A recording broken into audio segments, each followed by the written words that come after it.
ISO boom. Ugh. I'm in pain right now. But I just got back from my not even close, pre-op appointment. Pre-op. I'm getting surgery. I wanted to sit down and update you guys, but so much has been going on, like I haven't had the time. So basically, I'll do it real quick. I gotta work at 12:30. It's 12:16. I'm about to ask my grandma to warm up the car.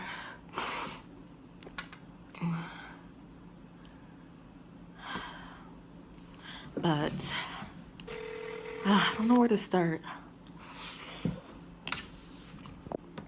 Okay, so I have uterine fibroids.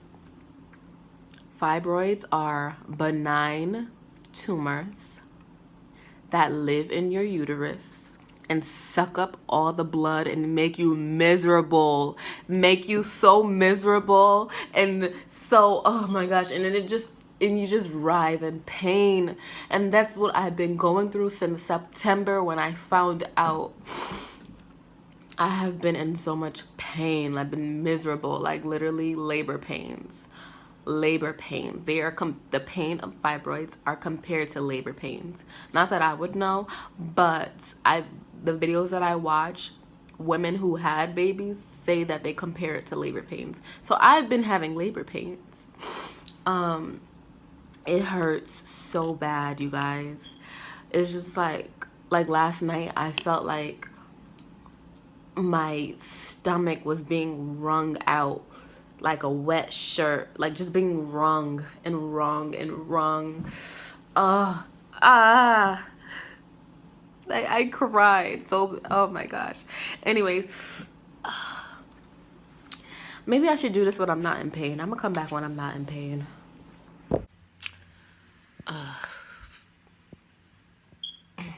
I said I was gonna do this when I wasn't in pain any longer, but seems like this pain is still lingering. So I'm looking mad crusty right now. I just woke up from a nap.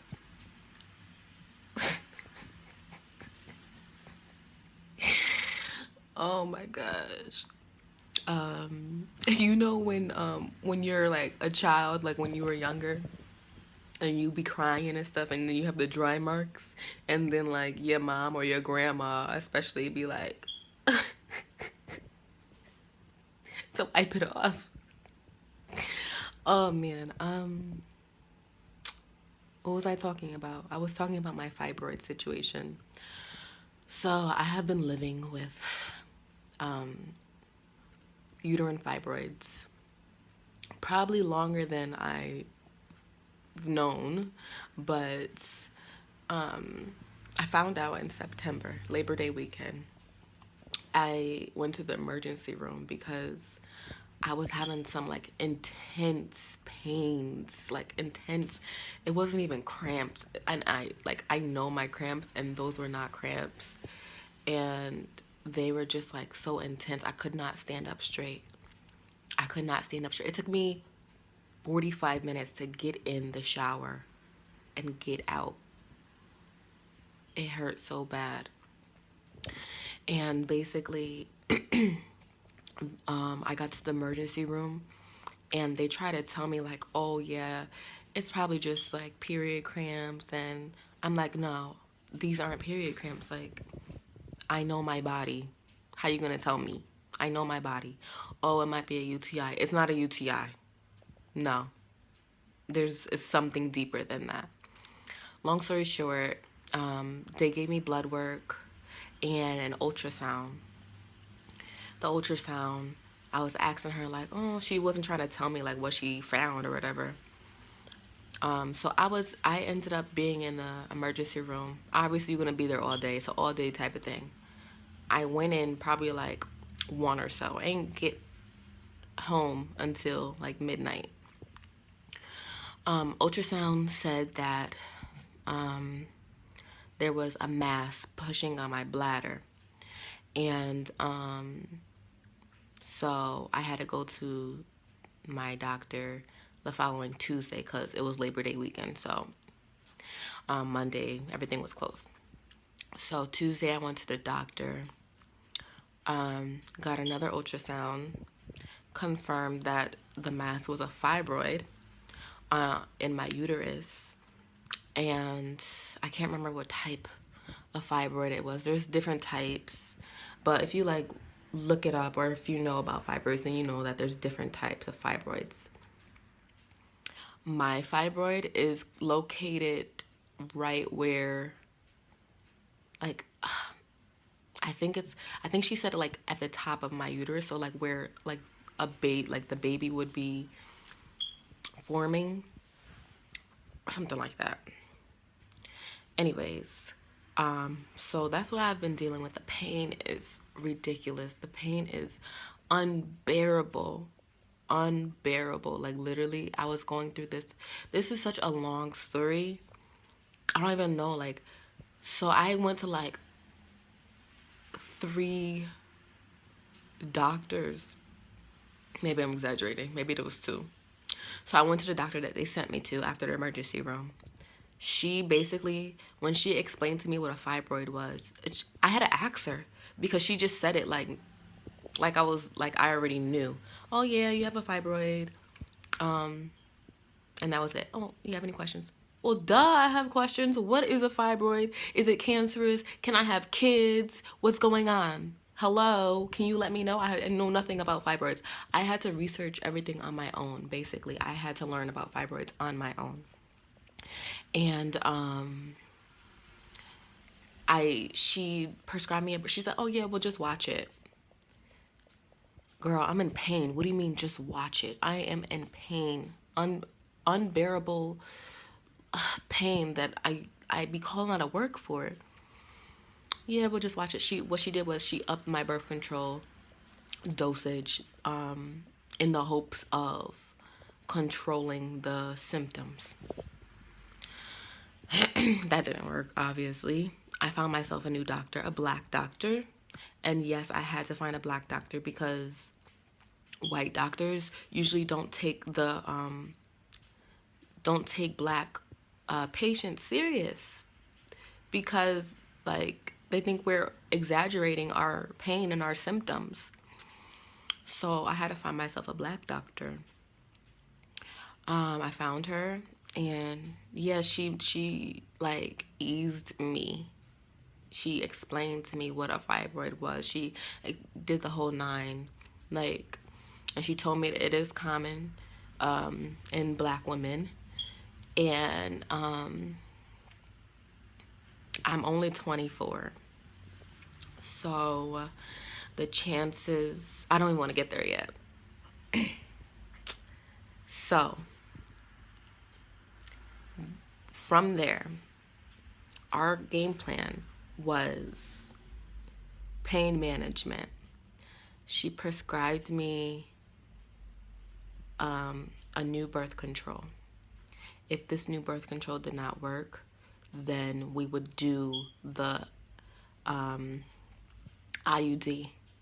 If the IUD didn't work, then surgery. Surgery was my last resort.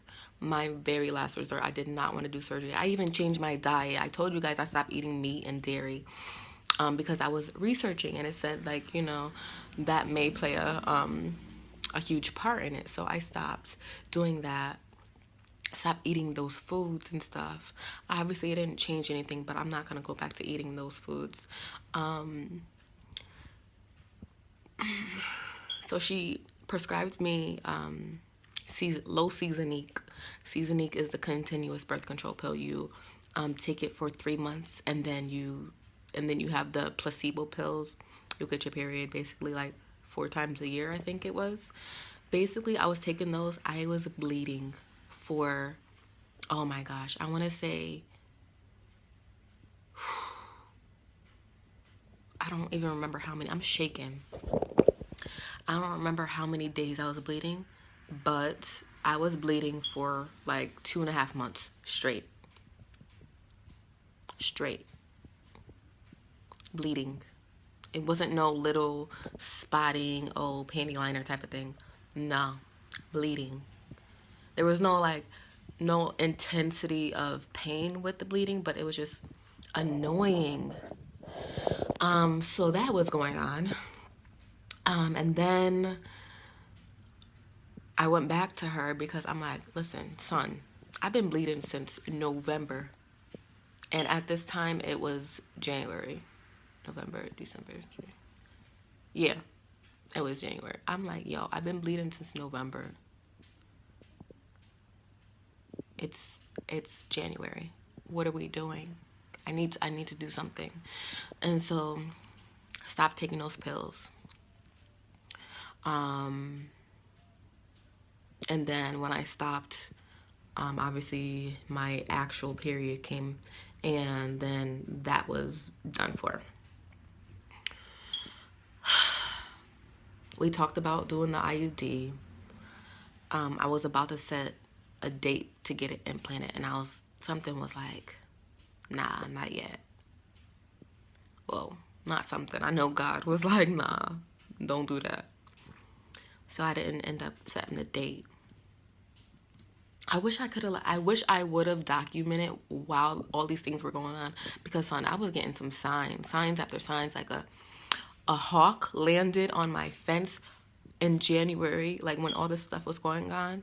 It was like a hectic day too, and a hawk in the winter. I don't know what time of year they come out, but I live in Connecticut. I don't know, but it was just so like random, and it was there, just sitting there. As soon as I got home, but anyways, stopped taking the pills, and then period came back, whatever. She gave me a referral to a fertility specialist. And this fertility specialist was the person that's going to do the surgery. So, UConn Health. UConn. Everybody knows UConn. Obviously, Connecticut. Their medical center. She gave me a referral there. And she said the referrals usually take 2 to 3 months. So, in the meantime, hang on. Let me tell you, I think it was like not even a month. I think it was maybe like a week or two after she put in that referral. They called me and said, this is your appointment. This is the time. And they gave me all my information.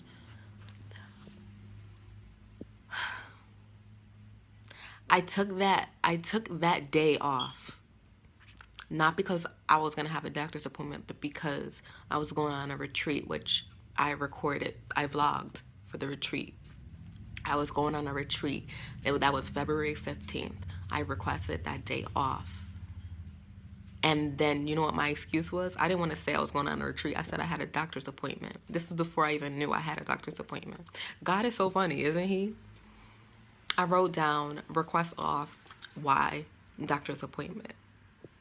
And then I get the phone call saying, February 15th, you have a doctor's appointment. God is hilarious. So, I went to that doctor's appointment. She gave me another ultrasound.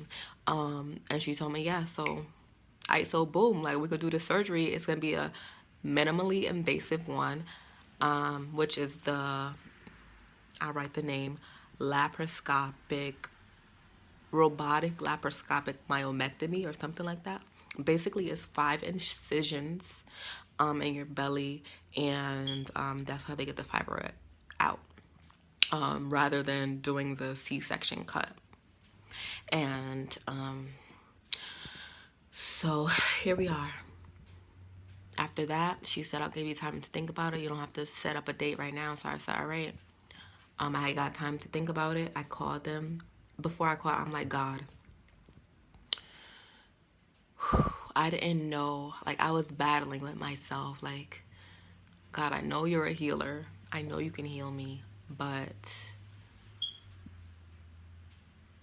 through what means? Like, are you healing me through surgery? Or, like, I was like, I don't know. But I fought myself on that a lot, and finally came to the conclusion that I watched a sermon, and it was about opportunities and how God gives us opportunities. He opens doors for us, and I'm like, wow, literally, this is the way. This is the way, because God opened that door. 2 or 3 months for a referral I got in 2 weeks. It wasn't a coincidence that I already took off the 15th and then my doctor's appointment was set for the 15th. None of this was a coincidence. This was all God. And so I was like, okay, this is the way. Long story short, here I am. I'm getting surgery in 2 weeks. Whew. Right now, the most I'm worried about is school. It's getting down to the end of the semester, and work. They're pretty flexible at work, but I just didn't want to miss any school. Hold on. So yeah, where did I leave off? I don't know where I left off, but yeah. Long story short, here I am, and now my surgery's in 2 weeks.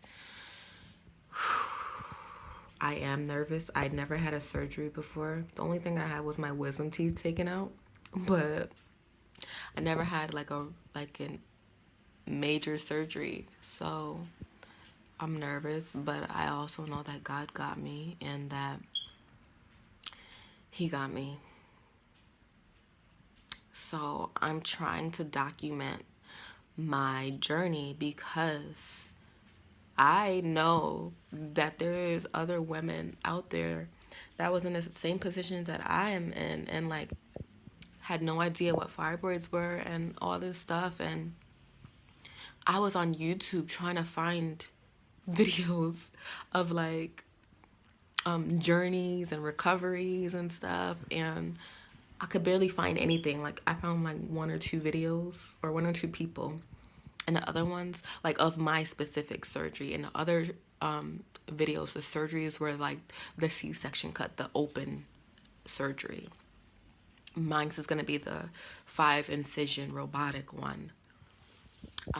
So it's a different type of surgery. So I've been trying to find some, and